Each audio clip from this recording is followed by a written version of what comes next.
बिस्मिल्लाहिर्रहमानिर्रहीम। आप देख रहे हैं मुनीर टीवी और मैं हूं मलक मुनीर हुसैन। आज की गुफ्तगू का आगाज़ जो है वो अमीर अल मोमिनीन इमाम अल मुत्तकीन अली इब्न अबी तालिब अलैहिस्सलाम के एक वाक़े से करते हैं। इमाम अली अलैहिस्सलाम जो है उन दिनों हाकिम थे और दारुल हुकूमत जो है वो कूफा था, और आप कूफा से बाहर जो है एक राह से चलते हुए आ रहे हैं तो रास्ते में आपको एक फ़र्द मिलता है। थोड़ी सी गुफ्तगू के बाद ये इस बात का इल्म होता है कि ये बंदा जो है ये ईसाई है, मसीह है। तो आप गुफ्तगू उसके साथ करते रहते हैं यहाँ तक कि वो आपसे पूछता है कि आप किधर जा रहे हैं, तो आप फरमाते हैं कि मैं कूफा जा रहा हूँ। फिर वो मकाम आता है जहाँ से एक रास्ता कूफा की तरफ आता है और एक रास्ता जो है वो उसकी मंजिल की तरफ जाता है। तो उस मसीह ने देखा कि आप बजाय कूफा के रास्ते पर आने के उसके पीछे पीछे चल दिए, तो वो पूछने लगा कि क्या वजह है कि आप कूफा की तरफ नहीं जा रहे, क्या आपकी मंजिल कूफा नहीं है? तो आपने फरमाया मेरी मंजिल कूफा ही है। दरअसल मेरे नबी सल्लल्लाहु अलैहि वसल्लम ने फरमाया है कि तुम जिसके साथ सफ़र करो उसका जो एहतराम है, उसकी जो इज़्ज़त है, इस बात में है कि तुम उसको रवाना करने के लिए चंद कदम जो है उसके साथ चलो। तो लिहाजा मैं अल्लाह के नबी सल्लल्लाहु अलैहि वसल्लम के फरमान पर अमल करते हुए जो है आपके साथ चंद कदम चलना चाहता हूँ। तो जैसे ही उस मसीह ने ये अल्फाज सुने कि हजूर सल्लल्लाहु अलैहि वसल्लम जो आखिरी नबी है, उनके जो इखलाकियात है वो इतने बुलंद हैं, तो वो बंदा जो है कलमा पढ़ के मुसलमान हो गया। और जैसे ही वो मुसलमान हुआ तो उसने पूछा आप कौन हैं? तो आपने फरमाया मैं वसी पैगंबर अली इब्न अबी तालिब अलैहिस्सलाम हूँ। तो इस्लाम के एक एक फ़ेल में, एक एक अमल में जो है वो हिकमतें हैं। इंसान की इज़्ज़त, इंसान का मुकाम, इंसान की कामयाबी छुपी हुई है। अल्लाह के नबी सल्लल्लाहु अलैहि वसल्लम ने फरमाया कि तुम हमेशा दो हालतों में रहो, या आलिम बनो या तालिब इल्म बनो, तीसरा कोई रास्ता अख्तियार न करो वगरना तुम हलाक हो जाओगे। और नबी करीम सल्लल्लाहु अलैहि वसल्लम ने फरमाया कि इंसान माँ की गोद से लेकर कब्र की गोद तक जो है वो इल्म हासिल करता है। तारीख में लिखा है कि नबी करीम सल्लल्लाहु अलैहि वसल्लम जो है वो एक दिन मस्जिद नबवी में तशरीफ़ लाते हैं और आप देखते हैं कि मस्जिद नबवी में दो गिरोह हैं। एक गिरोह जो है वो दुआ मांगने में मसरूफ़ है और दूसरा गिरोह जो है वो इल्मी गुफ्तगू कर रहा है। तो अल्लाह के नबी सल्लल्लाहु अलैहि वसल्लम ने फरमाया कि दोनों गिरोह ही अच्छे हैं, लेकिन मैं इल्म सिखाने के लिए भेजा गया हूँ। इनमें से बरतर जो है, जो बेहतर है, जो ज़्यादा फजीलत वाला गिरोह है वो इल्म सीखने और सिखाने वाला है। लिहाजा आप उनके दरमियान जो है बैठ गए। एक दूसरी रिवायत है कि अल्लाह के नबी सल्लल्लाहु अलैहि वसल्लम के एक सहाबी जो हालात के मारे हुए थे, घर पर अक्सर फाके रहते थे, और एक दिन उनकी बीवी ने उनसे कहा कि आप अपने हालात का जो मामला है वो अल्लाह के नबी सल्लल्लाहु अलैहि वसल्लम की बारगाह में क्यों नहीं रखते? तो वो घर से इस नीयत से चले कि आज मैं अपने हालात जो है वो अल्लाह के नबी सल्लल्लाहु अलैहि वसल्लम की बारगाह में पेश करूँगा।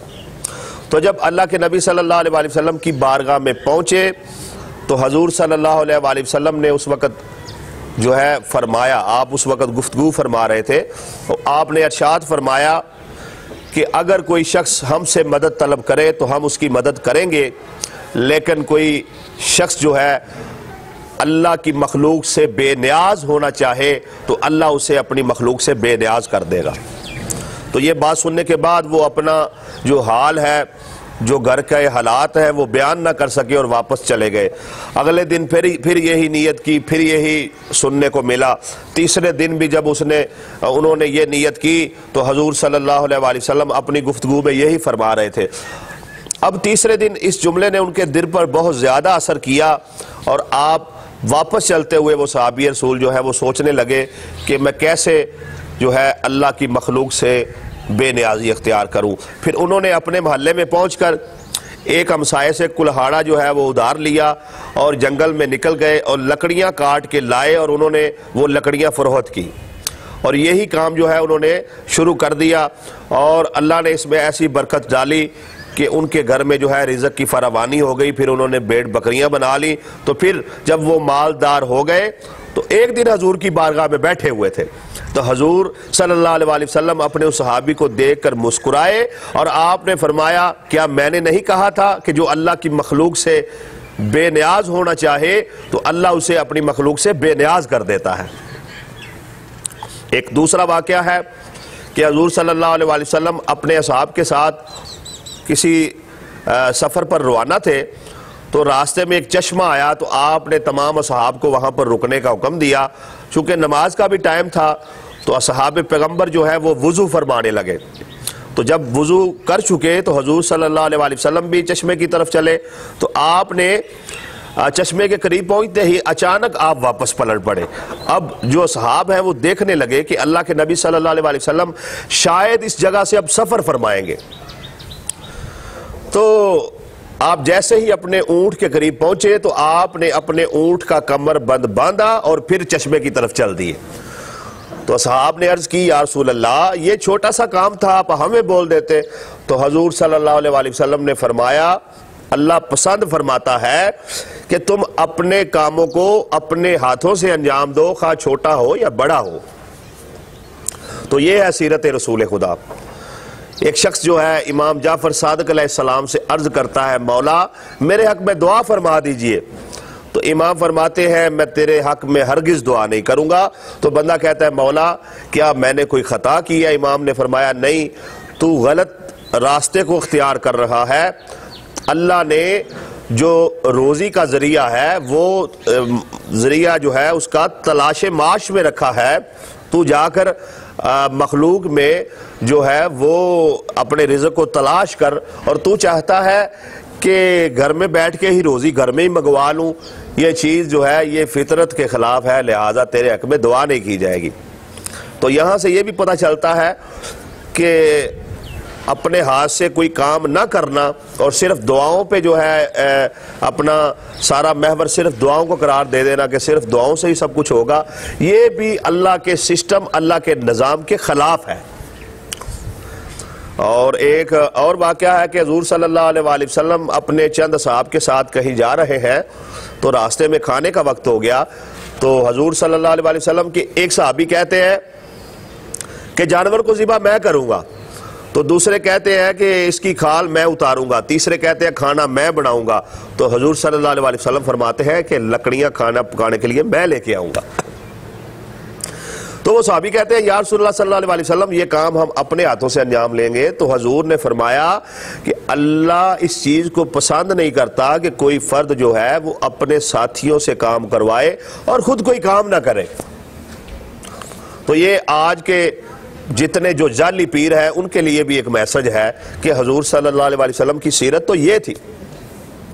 और एक और रवायत है कि इमाम जाफर सादिक अलैहिस्सलाम के पास जो है चंद अफराद वो तज़किरा कर रहे हैं कि फ़लाँ शख्स जो है वो हज पर हमारे काफ़िले के साथ था और बड़ा नेक था, मुत्तकी था, परहेजगार था।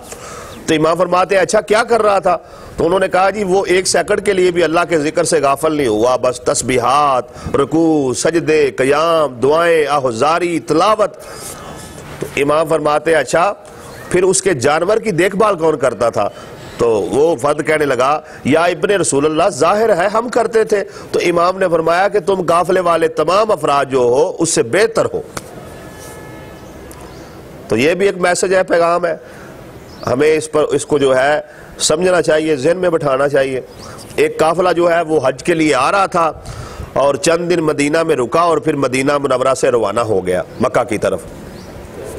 अब राह में एक और शख्स काफिले में शामिल हुआ तो उसने काफिले वालों से कहा, लगता है तुमने इस फर्द को, इस हस्ती को पहचाना नहीं है जो तुम इनसे खाना बनवा रहे हो और दीगर काम ले रहे हो। तो उन्होंने कहा, हमने वाकई नहीं पहचाना, ये कौन है? तो उन्होंने कहा, ये फर्जंदे हुसैन है, ये अली ज़ैनुल आबिदीन अलैहिस्सलाम है। तो उन्होंने कहा या इब्न रसूल अल्लाह, हमें माफ़ फरमाइए। तो इमाम ने फरमाया नहीं, मैं तो पसंद करता हूँ कि अल्लाह के घर के जो मुसाफिर हैं उनकी खिदमत करूँ। अगर मेरे साथ कुछ ऐसे अफराद हों जो मुझे पहचानते हों तो मैं खिदमत से महरूम रह जाता हूँ, उल्टा मुझे मेरे काम भी नहीं करने देते। तो इमाम की सीरत तो ये है कि इमाम अल्लाह की मखलूक की खिदमत करके खुश हो रहे हैं। तो ये सारे वाक़यात जो है हमें ये दर्स देते हैं कि हमें जो अपने छोटे छोटे काम हैं उनको अपने हाथों से जो है वो अंजाम देना चाहिए। इसी में ही अल्लाह की रज़ा है, इसी में ही अल्लाह के रसूल नबी करीम सल्लल्लाहु अलैहि वसल्लम की रज़ा है। तो अल्लाह तबारक व तआला जो है वो हम सब को इस पर अमल की तौफीक अता फरमाए। अगर मेरी वीडियो पसंद आई है तो चैनल को सब्सक्राइब कर दे और बेल आइकन के बटन पर क्लिक कर दे ताकि आपको मेरी आने वाली हर नई वीडियो जो है वो मिलती रहे।